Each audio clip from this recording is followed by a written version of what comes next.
Wait Tanusha, आज मैं आपसे हाथरस केस के बारे में कुछ बात करना चाहती हूँ। 30 सितंबर से ये मामला जो है लाइमलाइट में आया हुआ है। Being a lawyer, being a girl, मैं ये बात करना चाहती हूँ कि वुमेंस कहाँ पे सुरक्षित हैं, लड़कियाँ कहाँ सुरक्षित हैं। और मतलब इस तरीके की लापरवाही तो मैंने पहली बार देखी है यूपी पुलिस की। और एटलीस्ट आप इतने अंधभक्त तो मत बनो, जो सही है उसे सही और जो गलत है उसे गलत कह सको। ऐसा नहीं होता है कि हम जिसकी सरकार है बस उसी की जय जयकार करेंगे।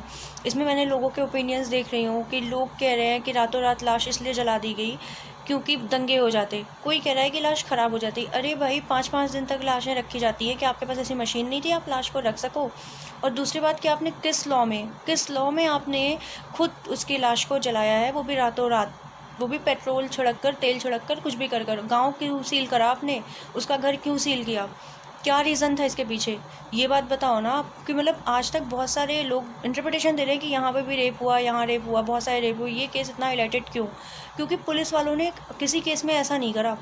और 9 दिन बाद एफआईआर दर्ज की है, 9 दिन बाद, और उसमें सेक्शन 376D क्यों नहीं लगाया? ये सारे सवाल हैं और ये सारे सवाल का जवाब मैं आप लोगों से चाहती हूँ। आप लोग भी समझदार हो, आप लोग बताओ पुलिस ने ऐसा क्यों नहीं किया? दूसरी बात, पुलिस अभी 2013 के बाद, निर्भया केस के बाद अमेंडमेंट हुआ था, क्रिमिनल लॉ अमेंडमेंट, उसमें ये कहा गया था कि विक्टिम का फिजिकल प्लस साइकोलॉजिकल दोनों वो दोनों ट्रीटमेंट किया जाएगा। वो दोनों चीज़ें, मतलब वो हमें एज अ एविडेंस हम यूज़ कर सकते हैं उसका साइकोलॉजिकल क्या उस वक्त था। और दूसरी बात ये, आप ये कह रहे हो ना कि उसमें सेमन नहीं मिले तो वो मतलब वो रेप नहीं है। आफ्टर 9 डेज़ आप एफआईआर दर्ज कर रहे हो, फिर आप 5 दिन बाद आप उसका मतलब मेडिकल करवा रहे हो, फिर आप कह रहे हो सेमन नहीं मिले। यार, बॉडी में सेमन ओनली सिर्फ 5 डेज़ रहते हैं, 5 दिन बाद तो वैसे भी आपको सेमन नहीं मिलेंगे। तो मतलब सेमन नहीं मिले, लड़की ने जो स्टेटमेंट दिया है मजिस्ट्रेट के सामने, वो अपने आप में बहुत रेलिवेंट स्टेटमेंट है। तो आप उस रेलिवेंसी को ख़त्म कर रहे हो, फिर मतलब डाइंग डिक्लेरेशन भी आप नहीं मान रहे हो। ये सारे लैप्सेस हैं, प्रोसीजरल लैप्सेस हैं। और मैं ये जानना चाहती हूँ जनता से कि मतलब ये क्यों है ऐसा? पुलिस को किसने राइट दिया है कि पुलिस रातों रात क्रिमेशन कर दे? मतलब ये तो हमारा देश ऐसा हो गया ना कि चलती जिंदा लड़की के ऊपर तेजाब फेंका जाता है, मर जाती है लड़की तो उसको तेल डाल के जला दिया जाता है। हमारे फंडामेंटल राइट का वायलेशन है। हिंदू धर्म में कहीं भी ऐसा नहीं कहा गया है कि आप रात को लाश जलाओ। और फंडामेंटल राइट में हमें डिग्निटी के साथ जीने का अधिकार मिला है ना, तो हमें मरने के बाद भी ये अधिकार मिला है कि हमारी डेड बॉडी का क्या किया जाएगा। जो भी हमारे ट्रेडिशंस हैं, रिचुअल्स हैं, उसके अकॉर्डिंग हमारी डेड बॉडी जलाई जाएगी। अगर हमने अपने विल में कुछ ऐसा कह रखा है कि हमारी बॉडी का ये पार्ट डोनेट कर दिया, तो वो डोनेट किया जाएगा। और मैं बस ये ओपिनियन देना चाहती हूँ कि ये लॉ बनाने से रेप नहीं रुकेंगे। आप लॉ बना दो, पॉक्सो बना दो, सारे एक्ट बना दिए आपने, इम्प्लीमेंटेशन बिल्कुल नहीं है उसका। आप एक अथॉरिटी बनाओ। ये मेरी अपनी पर्सनल ओपिनियन है जो मैं शेयर कर रही हूँ।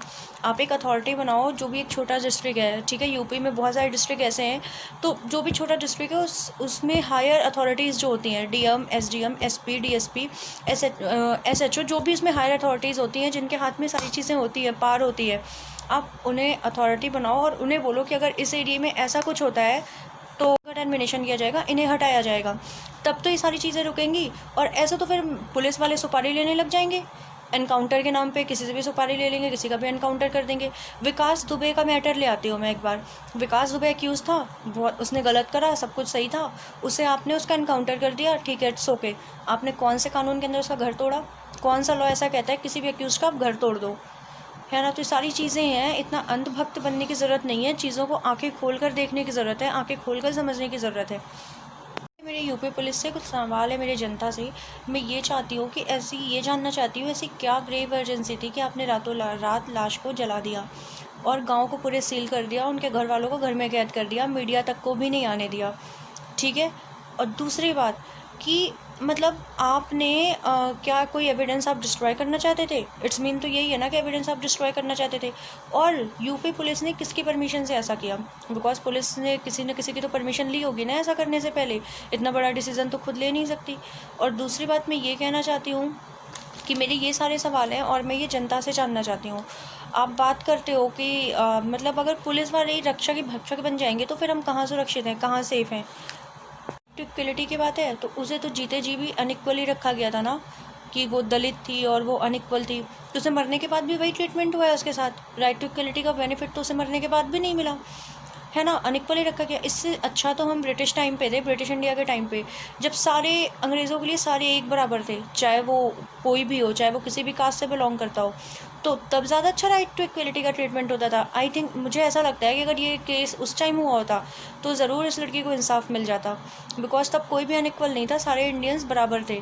और आज आप इसमें ये बात कर रहे हो कि ठीक है वो तो दलित थी और ये वो जो भी है, इसमें ये दलित वर्ड हर जगह लोग ये चीज़ मेरे को, मतलब मैं जहाँ भी पढ़ रही हूँ, दलित लड़की, यार क्या दलित लड़की थी? वो लड़की ना थी, वो देश की बेटी, वो कोई भी लड़की थी। तो दलित वर्ड यूज़ करना तो ये भी तो बहुत गलत है। आप कास्टिज़म को बढ़ावा दे रहे हो कि मतलब एक बार आप उसके लिए सिंपैथी भी दिखा रहे हो और फिर आप कह रहे हो दलित लड़की, दलित बहन मनीषा, ये बहुत गलत चीज़ें हैं। आप मतलब सपोर्ट करो तो फिर जो गलत है गलत बोलो, जो सही है वो सही बोलो, और इतने अंधभक्त मत बनो कि सरकार की हर चीज़ हाँ में हाँ मिलाओ। ये मेरे कुछ सवाल हैं। हर जगह रेप होते हैं, लोग उसमें अपने अपने वो दे रहे हैं, ओपिनियंस दे रहे हैं कि हाँ पुलिस वालों वो मोदी सरकार की गलती हो गई कि मतलब उन्होंने दंगे को भड़कने से रोक दिया। दंगे क्यों हो जाते? आपके पास इतना वो नहीं था आप दंगे रोक सको। आप रातों रात लाश जला सकते हो लेकिन आप दंगे नहीं रोक सकते हो, ठीक है? और पुलिस वालों ने कौन से लॉ के अंदर ऐसा करा है, बस ये मुझे जानना है।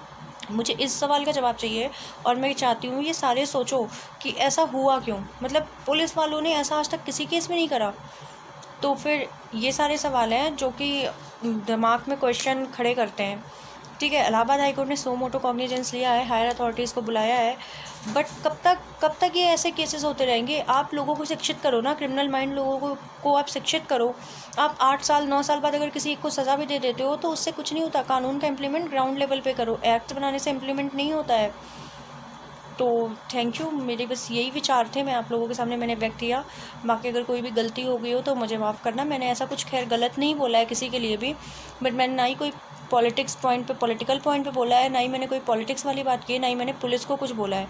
बट मैं ये कहना चाहती हूँ कि मतलब इन चीज़ों में जो छोटे छोटे लूप होल्स हैं ये साफ साफ दिख रहे हैं, लेकिन अंधभक्त लोगों को ये नहीं दिख रहे हैं। अंधभक्त लोग ये नहीं देख पा रहे हैं, वो नहीं बोल पा रहे हैं, वो तो सिर्फ एक ही चीज़ कह रहे हैं, नहीं जो हुआ सही हुआ, सही हुआ, सही हुआ। ऐसे तो क्रिमिनल्स खुलेआम घूमेंगे, रेप कर देंगे, उन्हें कोई डर ही नहीं है ना। उन्हें तो लगेगा कि चलो ठीक है, जब इतना बड़ा केस हो गया, इतना लाइमलाइट में होके भी हम छूट गए। तो इन चीज़ों पे आप सोचिए, विचार करिए और अपने विचार व्यक्त करिए। Thank you so much for watching.